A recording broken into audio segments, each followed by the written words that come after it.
দুঃখজনক বিষয় হলো এখন পর্যন্ত সরকার থেকে কোনো ধরনের সহযোগিতা আমরা পাইনি। সম্পূর্ণ নিজস্ব সেলফ ফান্ডিংয়ে আমরা বিগত 8 বছর যাবৎ কাজ করে এসেছি।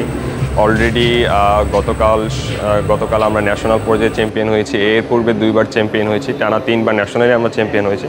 তবে সরকার থেকে ওরকম সহযোগিতা পাইনি। তবে সরকার থেকে যদি proper lab facilities, proper financial support আমাদেরকে দেওয়া হয়, আমরা ইনশাল্লাহ আমাদের সর্বোচ্চটুকু দিয়ে দেশকে এগিয়ে নিয়ে যেতে সাহায্য করব। এই বিষয়টাকে মাথায় রেখে কিন্তু আমাদের এই ড্রোনটি ডিজাইন করা, যেহেতু একটি ড্রোন কিন্তু লঞ্চ করার ক্ষেত্রে বিশাল বড় একটা ল্যান্ডিং প্যাডের প্রয়োজন হয় ফ্লাই করার জন্য। কিন্তু আমাদের এটা কিন্তু ফ্লাই করার জন্য অত বড় ল্যান্ডিং প্যাডের প্রয়োজন নেই। জাস্ট একটা পজিশনে তাকে সেট করে দিলে সে উপরের দিকে ভার্টিক্যালি টেক অফ করে দেন সে প্লেনে কনভার্ট হয়ে যায়।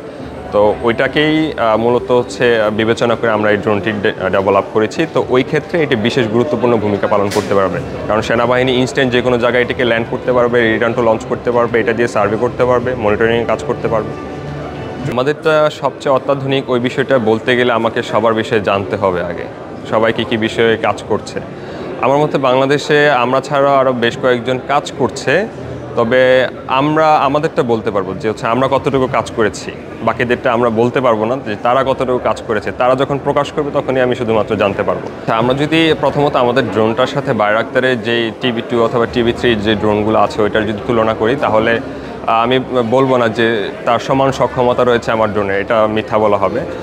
তবে এর কাছাকাছি লেভেলে গিয়েছে। যেমন তুরস্ক যখন 2002-2005-এর দিকে যে ড্রোনগুলো তারা তৈরি করছিল, ওই রকম সক্ষমতা সম্পন্ন আমাদের এই ড্রোনগুলো। তো আগামী বছরগুলোতে আমরা আরও এটার আপডেট ভার্সনগুলো তৈরি করার চেষ্টা করবো। এই ক্ষেত্রে অবশ্যই সহযোগিতা প্রয়োজন। ভারত পাকিস্তান যে যুদ্ধগুলো করেছিল ওখানে কিন্তু ব্যাপক পরিমাণে ড্রোনের ব্যবহার হয়েছিল। ওখানে কিছু কিছু ড্রোনের সিমিলার কনফিগারেশন আমাদের এটাতেও রয়েছে।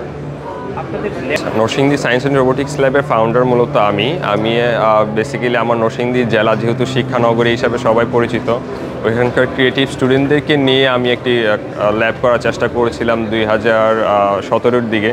তবে ওই সময়টাতে পারিনি, কারণ আমি ওই সময় স্টুডেন্ট ছিলাম। তো এখনও আমি স্টুডেন্ট, তবে আমার সক্ষমতা হয়েছে একটি ল্যাব প্রতিষ্ঠা করার মতো। তো আমরা স্টুডেন্টরা মিলে একটা ল্যাব প্রতিষ্ঠাতা করি। এখানে যত ধরনের ক্রিয়েটিভ স্টুডেন্ট আছে তাদেরকে রিসার্চ করার জন্য বা প্রজেক্ট নিয়ে কাজ করার জন্য আমি এই সুযোগটা দিচ্ছি। তবে এখানে কিছু আমার সীমাবদ্ধতা রয়েছে অবশ্যই, যেহেতু ফাইন্যান্সিয়াল অনেক বিষয় রয়েছে, রিসার্চ পেপারে অনেক টাকা পয়সা খরচ হয়।